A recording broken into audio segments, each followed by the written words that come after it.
तो क्या आपने कभी सोचा था कि जिस अफगान जमीन पर कभी हर सूरज की किरण बारूद की गंध से मिलकर उगती थी, जहां हवा में सिसकियां थीं और रातें गोलियों की आवाजों से चीखती थीं, वही धरती आज भारत के नाम की गूंज से थर्राने लगी है। यह वही अफगानिस्तान है जिसकी मिट्टी ने साम्राज्यों को बनते और बिखरते देखा, जिसने सुपर पावर कहलाने वाले देशों को भी झुकते हुए देखा। कभी सोवियत टैंकों की जंजीरों की आवाजें इन पहाड़ियों में गूंजती थीं, फिर अमेरिकी हेलीकॉप्टरों की परछाइयां इन घाटियों पर मंडराती थीं। लेकिन जब आखिरी अमेरिकी सैनिक रात के अंधेरे में काबुल से निकला, तो पीछे रह गई एक खामोशी, ऐसी खामोशी जिसमें उम्मीद का एक भी स्वर नहीं था। दुनिया ने सोचा था, मगर इतिहास ने एक बार फिर करवट ली, और इस बार इस करवट में भारत की सांसें शामिल थीं। काबुल की वही गलियां जिनमें कभी बारूद की गंध एक दूसरे से लड़ती थीं, आज उन गलियों में किसी अजनबी सी नई खुशबू तैर रही है। यह खुशबू उम्मीद की है, और यह उम्मीद भारत से आई है।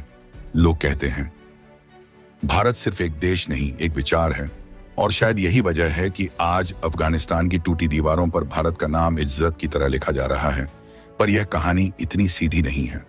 हर इमारत के पीछे कोई रहस्य है, हर पत्थर के नीचे एक साजिश दबी हुई है, क्योंकि अफगानिस्तान की मिट्टी हमेशा से रहस्यों की सरजमी रही है। यहां जो दिखता है वह कभी पूरा सच नहीं होता। काबुल के एक पुराने हिस्से में, जहां कभी अमेरिकी दूतावास की ऊंची दीवारें थीं, अब एक नया निर्माण चल रहा है। वहां भारत के सहयोग से एक विशाल टेक्नोलॉजिकल सेंटर बन रहा है, जिसमें न सिर्फ अफगान युवाओं को प्रशिक्षित किया जाएगा, बल्कि डिजिटल सुरक्षा, सैटेलाइट कम्युनिकेशन और आर्टिफिशियल इंटेलिजेंस के क्षेत्र में अफगानिस्तान को आत्मनिर्भर बनाने का सपना बुना जा रहा है। लेकिन इसी निर्माण स्थल के नीचे कुछ ऐसा है जिसे कुछ ही लोग जानते हैं।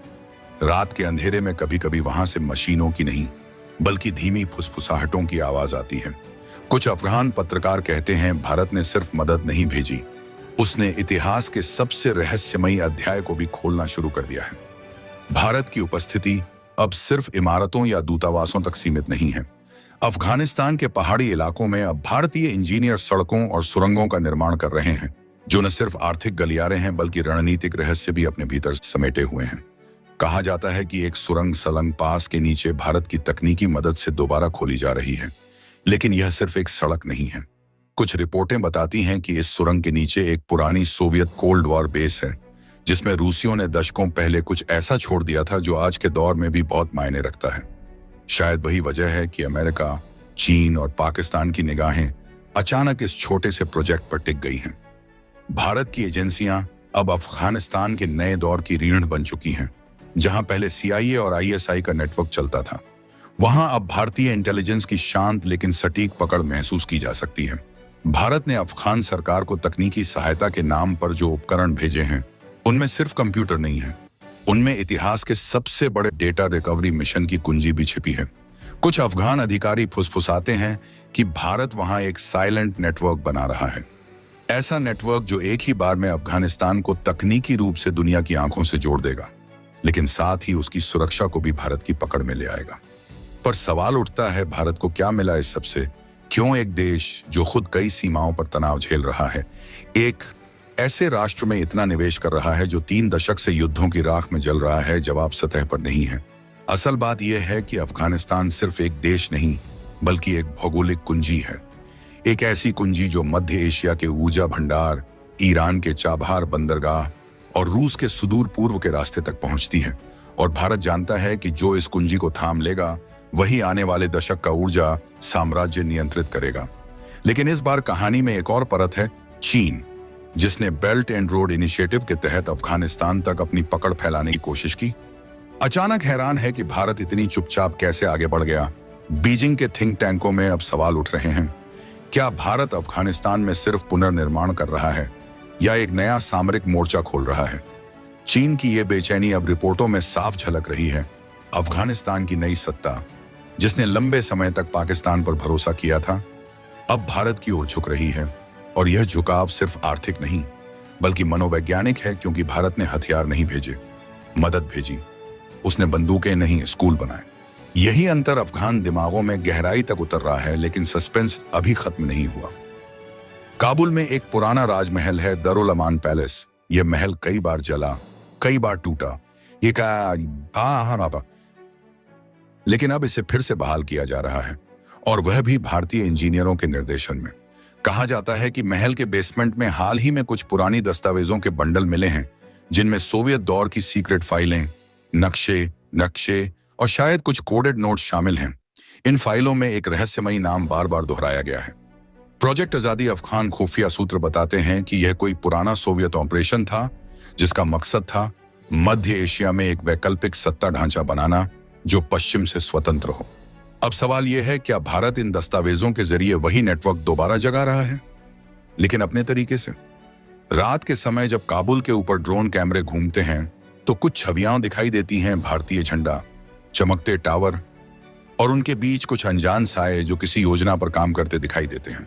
अफगान नागरिक कहते हैं कि यह भारत का नया चेहरा है, ऐसा चेहरा जो मुस्कुराता भी है, पर छाया में कुछ सोचता भी है, और शायद यही भारत की असली ताकत है। आवाज नहीं, असर। जहां दूसरे देश अपने झंडे दिखाकर ताकत जताते हैं, भारत अपनी मौजूदगी को खामोशी से दर्ज करता है। यही वजह है कि आज काबुल की हवा में जो नई गूंज सुनाई दे रही है, वह सिर्फ भारत नहीं है, वह विश्वास है, और शायद इतिहास की सबसे गूढ़ रणनीति भी कहा जाता है। अफगानिस्तान में कुछ भी स्थायी नहीं, न सरकारें न गठबंधन, लेकिन इस बार कुछ अलग है, क्योंकि इस बार अफगानिस्तान की सड़कों पर जो नाम गूंज रहा है वह किसी सैन्य ताकत का नहीं, बल्कि उस देश का है जिसने बिना गोली चलाए इतिहास बदल दिया। और जब कभी इतिहासकार आने वाले सालों में यह अध्याय लिखेंगे तो शायद वे यही कहेंगे, जिस धरती पर कभी गोलियों की आवाज थी, वहां अब भारत की गूंज है। और यह गूंज सिर्फ हवा में नहीं, इतिहास में दर्ज हो चुकी है। जहां अमेरिका अपनी फौजें और सपने दोनों छोड़कर चुपचाप भाग गया था, उस वक्त अफगानिस्तान में सिर्फ निराशा, भूख और तबाही का माहौल था। लोगों के चेहरों पर थकान नहीं, बल्कि हार का भाव लिखा हुआ था। लेकिन अब वही धरती भारत के भरोसे से नई उम्मीद के साथ खड़ी है। जिस काबुल की गलियों में कभी बारूद की गंध आती थी, आज वहां भारत का तिरंगा उम्मीद की हवा बनकर लहरा रहा है। जब अफगानिस्तान में भूकंप ने तबाही मचाई तो दुनिया के बड़े बड़े देश मीटिंग्स और बयानों में उलझे रह गए। हर कोई बस बयान दे रहा था, पर कोई कदम नहीं उठा रहा था। लेकिन भारत ने चुपचाप वो कर दिखाया जिसकी किसी को उम्मीद नहीं थी। रात के सन्नाटे में काबुल की सड़कों पर 40 ट्रकों का एक काफिला दौड़ रहा था। इन ट्रकों में थी गेहूं की बोरियां, दालें, दवाइयां, टेंट और सबसे बढ़कर इंसानियत की भावना। इन ट्रकों की रफ्तार में सिर्फ राहत नहीं थी, बल्कि उम्मीद की गूंज थी। वहीं से भारत ने यह साबित कर दिया कि असली ताकत दिखावे में नहीं, काम में होती है। यह सिर्फ मानवीय सहायता नहीं थी, यह एक कूटनीतिक संदेश था पूरी दुनिया के लिए कि भारत किसी के कहने पर नहीं, अपनी सोच और अपने दम पर काम करता है। और जब विदेश मंत्री जयशंकर की मुलाकात अफगान विदेश मंत्री आमिर खान मुत्ताकी से हुई, तो उस छोटे से कमरे में पूरी दुनिया की निगाहें टिक गईं। अमेरिका, जो तालिबान से बात करने तक से डरता था, वह दूर से भारत की पहल को बस देखता रह गया। दरअसल फिलहाल की घटनाओं से यह साफ हो रहा है कि वैश्विक शक्तियों का माहौल पूरी तरह से परिवर्तन की राह पर आगे बढ़ चुका है। असल में देखा जाए तो तालिबान, जहां पर भारत अपने स्ट्रेटेजिक मूवमेंट के साथ अपने कदम आगे बढ़ा रहा है, वहां पर पश्चिमी ताकतें कैमरों के सामने सहानुभूति जताने की नौटंकी कर रही थी। लेकिन भारत ने बिना किसी दिखावे के काम किया। जब अफगान गलियों में भारत की राहत सामग्री पहुंची तो लोगों की आंखों में चमक लौट आई। बच्चे हंसने लगे, महिलाएं मुस्कुराने लगी, और हर तरफ से एक ही आवाज आने लगी कि अब भारत आया है, भारतीय झंडा। जब अफगान आकाश में लहराया तो मानो पूरी दुनिया को यह संदेश मिला कि असली शक्ति हथियारों में नहीं, मानवता में होती है। भारत पहले ही अफगानिस्तान को 20 एम्बुलेंस गिफ्ट कर चुका था, और अब एमआरआई व सीटी स्कैन मशीनें भेजने की तैयारी में है। सोचिए, जब बाकी देश सिर्फ चेतावनी दे रहे थे, तब भारत अस्पताल बना रहा था, स्कूल खोल रहा था और भूखे बच्चों के हाथों में रोटी रख रहा था। यह वही भारत है जो शब्दों से नहीं, कर्मों से बोलता है। यही वह रणनीति थी जिसे बड़ी बड़ी महाशक्तियां समझ ही नहीं पाई। भारत की यह साइलेंट डिप्लोमेसी अब एशिया की नई परिभाषा बन रही है। काबुल की सड़कों पर चलती भारतीय ट्रकें अब सिर्फ राहत नहीं, बल्कि भरोसे की कहानी लिख रही हैं। और यही कहानी आने वाले समय में एशिया की राजनीति की दिशा तय करेगी, क्योंकि यह सिर्फ मदद नहीं, बल्कि दिलों को जीतने की डिप्लोमेसी है। जब भारत की राहत सामग्री अफगानिस्तान के शहरों और गांवों तक पहुंचने लगी तो वहां के हालात बदलने शुरू हो गए। एक ऐसा दृश्य सामने आया जिसने पूरी दुनिया को झकझोर दिया। अफगान गलियों में गूंज उठे हिंदुस्तान जिंदाबाद के नारे। छोटे छोटे अफगान बच्चे हाथों में भारतीय झंडे लहराते हुए भारत के समर्थन में आवाजें बुलंद कर रहे थे। भारत की यह साइलेंट डिप्लोमेसी अब सिर्फ दक्षिण एशिया की नहीं बल्कि पूरे एशियाई भू राजनीतिक परिदृश्य की नई परिभाषा बनती जा रही है। यह वह कूटनीति है जो तोपों और हथियारों के शोर में नहीं बल्कि मानवीय संवेदनाओं के शांत स्वर में अपनी गूंज दर्ज करा रही है। जब काबुल की सड़कों पर भारतीय ट्रक धीरे धीरे राहत सामग्री लेकर बढ़ रहे थे, तब शायद ही किसी ने सोचा होगा कि यह कारवां केवल भोजन, दवाइयां या मानवीय सहायता लेकर नहीं जा रहा, बल्कि एक नई कूटनीतिक सोच, दिल जीतने की डिप्लोमेसी की बुनियाद रख रहा है। यह वह डिप्लोमेसी है जो हथियारों की जगह इंसानियत को प्राथमिकता देती है। और यही कारण है कि आज अफगानिस्तान के रेगिस्तानों में, बर्फीली घाटियों में और युद्ध से तबाह शहरों की गलियों में भी भारतीय तिरंगे के रंग उम्मीद की किरण बनकर लहरा रहे हैं। अफगानिस्तान के हालात 2021 के बाद लगातार बिगड़ते गए। तालिबान की वापसी ने देश को मानो फिर से 1990 के दशक की अंधेरी सुरंग में धकेल दिया था, जहां शिक्षा, रोजगार और मानवाधिकार जैसे शब्द खोखले प्रतीत होते थे। इस बीच अंतर्राष्ट्रीय समुदाय का ध्यान धीरे धीरे हटने लगा।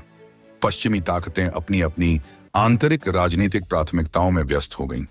लेकिन भारत ने इस स्थिति को अलग नजरिए से देखा। उसने किसी शासन व्यवस्था को नहीं बल्कि जनता को प्राथमिकता दी। भारत ने यह समझ लिया था कि अगर अफगानिस्तान में शांति और स्थिरता की कोई संभावना है तो वह अफगान जनता के भरोसे से ही पैदा होगी। इसी सोच के तहत भारत ने तालिबान शासन से सीधे टकराव के बजाय साइलेंट डिप्लोमेसी का रास्ता चुना, बिना शोर किए लेकिन पूरी मजबूती के साथ। नई दिल्ली ने अफगानिस्तान में राहत सामग्री भेजने का निर्णय लिया और यह निर्णय सिर्फ मानवीय पहल नहीं था बल्कि एक रणनीतिक संकेत भी था कि भारत की नीतियां किसी सरकार से नहीं बल्कि वहां के आम नागरिकों से जुड़ी हैं। जब पहली बार भारतीय ट्रक काबुल की गलियों से गुजरे तो वहां के नागरिकों की आंखों में जो चमक थी, उसने दुनिया को दिखा दिया कि भारत ने अपने पड़ोसी के दिल में वह जगह बना ली है जिसे कोई राजनीतिक बयान या सैन्य गठजोड़ नहीं बना सकता। काबुल से कंधार तक भारतीय गेहूं और दवाइयां केवल पेट भरने का साधन नहीं बनी बल्कि उन्होंने एक गहरा संदेश दिया। भारत भरोसे का नाम है। अफगानिस्तान में जब बच्चों ने हिंदुस्तान जिंदाबाद के नारे लगाए तो वह सिर्फ एक भावनात्मक क्षण नहीं था बल्कि यह दक्षिण एशिया की कूटनीति में एक नया मोड़ था। अफगान बच्चे भारतीय झंडे लहराते हुए यह जता रहे थे कि भूख और बेरोजगारी से जूझते इस देश में उम्मीद की लौ भारत ने जलाई है। पश्चिमी देशों ने जहां अफगानिस्तान को मानवीय संकट के हवाले कर दिया, वहीं भारत ने न तो राजनीतिक लाभ देखा न अंतर्राष्ट्रीय दबाव। भारत जानता था कि स्थिर अफगानिस्तान ही पूरे एशिया के लिए महत्वपूर्ण है, क्योंकि अस्थिर काबुल का असर न केवल पाकिस्तान बल्कि भारत, ईरान, चीन और मध्य एशिया तक महसूस होता है। इसलिए भारत ने यह सुनिश्चित किया कि उसकी सहायता अफगान जनता तक सीधे पहुंचे, चाहे उसके लिए पाकिस्तान के रास्ते ही क्यों न गुजरना पड़े।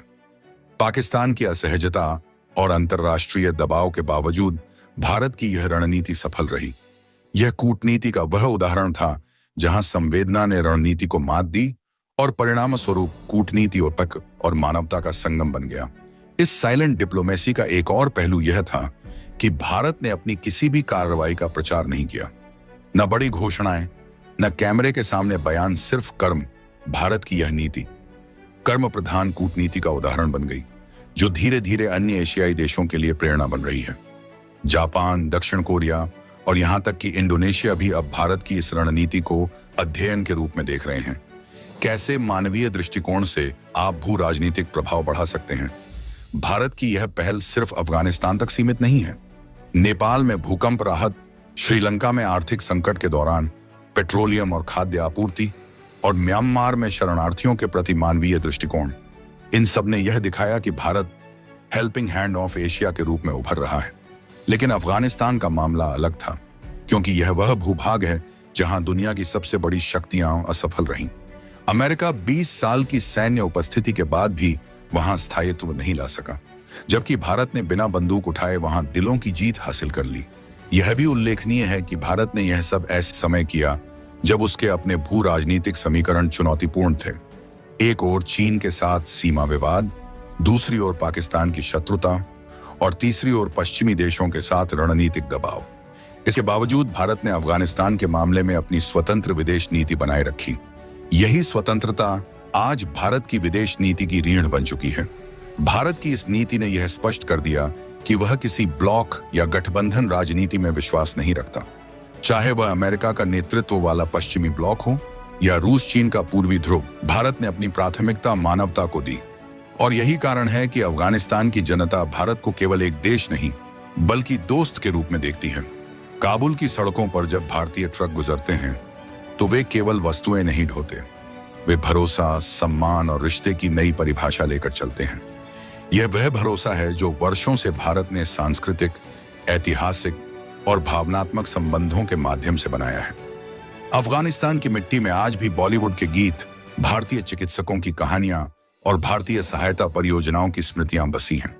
भारतीय दूतावासों के बंद होने के बावजूद अफगान जनता का भारत के प्रति झुकाव यह दिखाता है कि राजनयिक इमारतों से बड़ी होती है इंसानियत की नींव।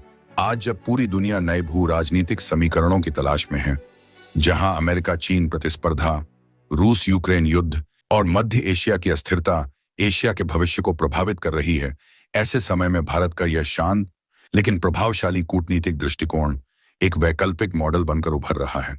इसे आप सॉफ्ट पावर कहें या इमोशनल डिप्लोमेसी, लेकिन इसका प्रभाव गहरा है। यह एक ऐसा दृष्टिकोण है जो बिना शोर के, बिना धमकी के, बिना दबाव के लोगों के दिलों में जगह बना लेता है। भारत की यह साइलेंट डिप्लोमेसी एशिया की नई राजनीतिक दिशा तय कर रही है। दोस्तों, आपकी क्या राय है कमेंट बॉक्स में जरूर से बताएं और साथ ही चैनल को सब्सक्राइब करना ना भूलें। आपके एक सब्सक्राइब से हमारी काफी बड़ी मदद होती है। जय हिंद।